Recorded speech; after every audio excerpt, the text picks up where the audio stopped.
আসসালামু আলাইকুম সুপ্রিয় শিক্ষার্থীবৃন্দ।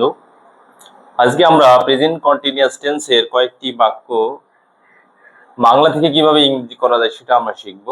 আমরা জানি যে প্রেজেন্ট কন্টিনিউয়াস টেন্সের চিনিবার নিয়ম বাংলা বাক্যের ক্রিয়ার শেষে চয় একের, ছয় একের, চয় ছয় একের ইত্যাদি থাকে এবং গঠন প্রণালী আছে subject plus am is are plus V on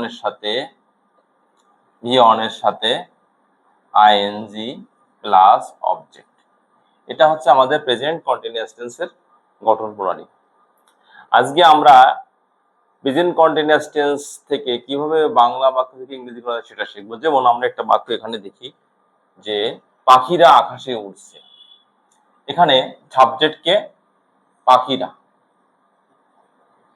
সাবজেক্টের পরে কি বসবে? এম ইজ আর বসবে এবং ভার্ব হচ্ছে উড়ছে। পাখিরার ইংলিশ হচ্ছে বার্ডস। বার্ড মানে পাখি, অনেকগুলো পাখি, তাহলে বার্ডস।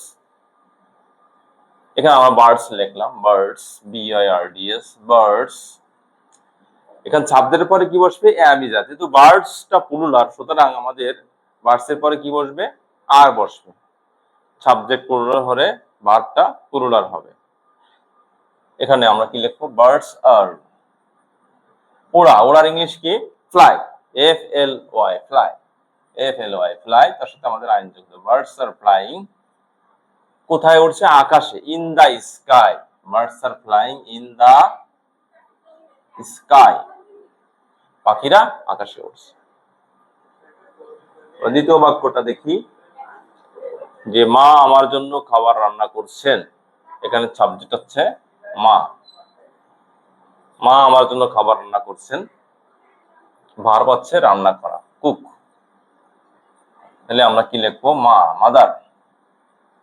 Mother is. মাদার যেহেতু থার্ড পারসন সিঙ্গুলার নাম্বার, সুতরাং মাদারের উপর ইজ বসবে। মাদার ইজ রান্না করা ইংলিশ কি? কুক। তার সাথে আইনি যুক্ত হবে। Mother is cooking. কি রান্না করছে? খাবার, cooking food. Mother is cooking food for me, আমার জন্য। For me, mother is cooking food for me. মা আমার জন্য খাবার রান্না করছেন। আমরা 3 নম্বর বাক্যটা দেখি। এখানে 3 নম্বর বাক্যটা কি? যে বাবা আমাকে পড়াচ্ছেন। এখানে সাবজেক্ট আছে বাবা, ফাদার। ফাদার লিখলাম, ফাদার। এখানে শিক্ষার্থীরা যে ভুলটা করে যে পড়ার ইংলিশ রিড, তাহলে father is reading me. Read, পড়ার ইংলিশ আছে read, READ read.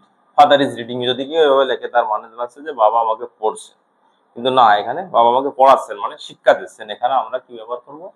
Teach, TEACH, teach.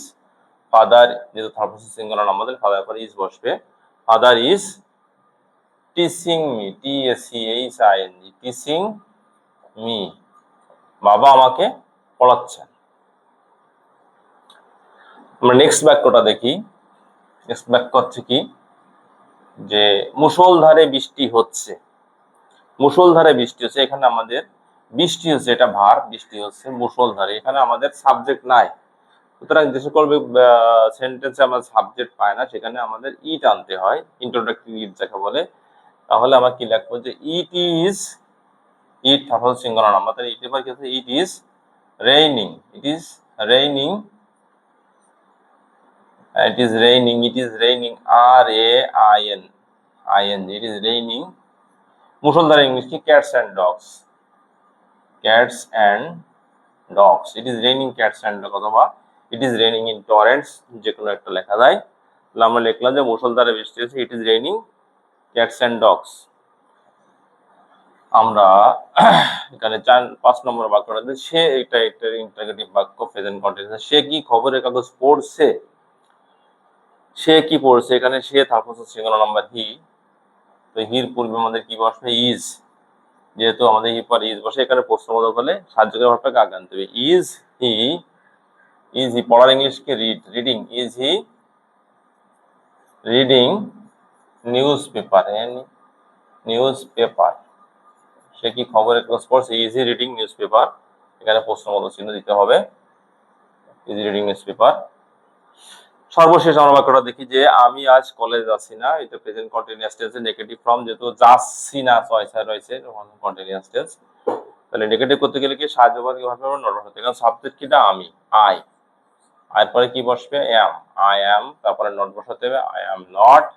যাওয়ার ইংলিশ গো, তার সাথে আইএনজি যুক্ত করতে হবে, I am not going to college, COLLEGE, I am not going to college today. আশা করি আমরা বাক্যগুলো ভালোভাবে শিখেছি, এগুলো প্র্যাকটিস করতে হবে, এবং এরকম আমরা যদি এটা শিখতে পারি তাহলে হাজারো বাক্য আমরা গঠন করতে পারবো। ধন্যবাদ।